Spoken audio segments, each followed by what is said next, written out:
Halo teman-teman, selamat datang di diskusi kami. Kami dari Politeknik Negeri Medan jurusan Akuntansi 5A. Sebelumnya, izinkan kami memperkenalkan diri terlebih dahulu. Nama saya Yol Simatupang sebagai moderator hari ini dan juga ada Abang Efron dan Halo. juga ada Abang Haris sebagai teman diskusi kita pada hari ini.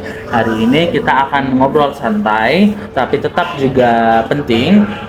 Kita akan membahas mengenai klarifikasi biaya berdasarkan fungsi perusahaan. Sebelum masuk ke diskusinya, kita harus menyamakan perspektif kita mengenai apa itu biaya ataupun cost. Jadi, biaya itu sebenarnya pengorbanan sumber daya yang biasanya itu uang yang perusahaan keluarkan buat dapatin sebuah barang atau jasa dengan tujuan tertentu. Karena setiap perusahaan itu memerlukan biaya, penting sekali kita klasifikasikan agar dapat dianalisis oleh perusahaan. Oleh karena itu, topik hari ini penting. Kita akan bahas mengenai di mana biaya diklarifikasi berdasarkan fungsi perusahaan, baik itu produksi maupun non produksi, yaitu administrasi dan pemasaran. Baiklah, langsung saja. Menurut Bang Efron dulu nih. Jadi, menurut Bang Efron, kenapa biaya produksi itu penting bagi perusahaan? Kalau menurut saya sih sederhana saja Yoel. Tanpa produksi gak ada barang yang mau kita jual.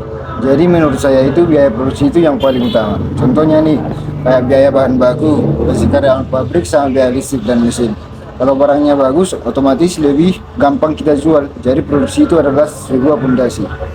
Kalau menurut Abang Haris gimana? Kalau saya agak beda nih, kan promosi memang penting kan.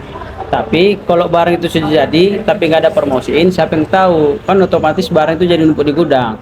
Nah, kalau menurut saya biaya non produksi kayak biaya pemasaran dan administrasi itu nggak kalah saing. Jadi promosi bikin produk dikenal, administrasi bikin perusahaan tetap tertata. Oke, jadi kelihatan ya kalau biaya produksi itu membuat barang itu ada, tapi kalau non produksi itu membuat barang itu sampai ke konsumen. Jadi biar lebih detail, menurut Abang Efron, kira-kira apa kelebihan dari bagian produksi? Kelebihannya kan jelas bisa kita lihat kalau perusahaan invest di produksi, hasilnya kelihatan langsung. Misalnya perusahaan ganti mesin menjadi mesin yang baru, otomatis produksinya lebih cepat, kualitas lebih bagus. Itu dampak yang bisa saya rasakan. Ya sih, tapi jangan lupa ya, biaya produksi itu biasanya paling gede memang. Kadang ada pemborosan bahan baku atau mesin yang jarang dipakai tapi keburu dibeli. Nah, kalau manajemennya nggak hati-hati, kan bisa jadi beban perusahaan. Oke, kalau menurut Abang Haris sendiri itu bagian non produksinya itu gimana kelebihannya? Nah, kalau menurut saya pribadi, kalau non produksi itu kelebihannya jelas. Pemasaran bikin produk dikenal luas. Apalagi sekarang ini kan zaman digital. Nah, biasanya iklan bisa bikin produk viral. Administrasi juga penting karena ngatur gaji karyawan, bikin laporan keuangan, sampai nyiapin dokumen penting. Jadi ya perusahaan lebih tertib lah. Tapi kan ada juga sisi negatifnya bang. Kadang biaya iklan itu kayak buang-buang kalau gak tepat kita pada sasaran. Contohnya perusahaan keluarin ratusan juta untuk biaya iklan, tapi penjualan gak sesuai. Administrasi juga kadang terlalu banyak karyawan. Gaji keluar terus padahal produktivitasnya gak jelas. Oke, jadi dua-duanya itu punya kelebihan sama kekurangan ya.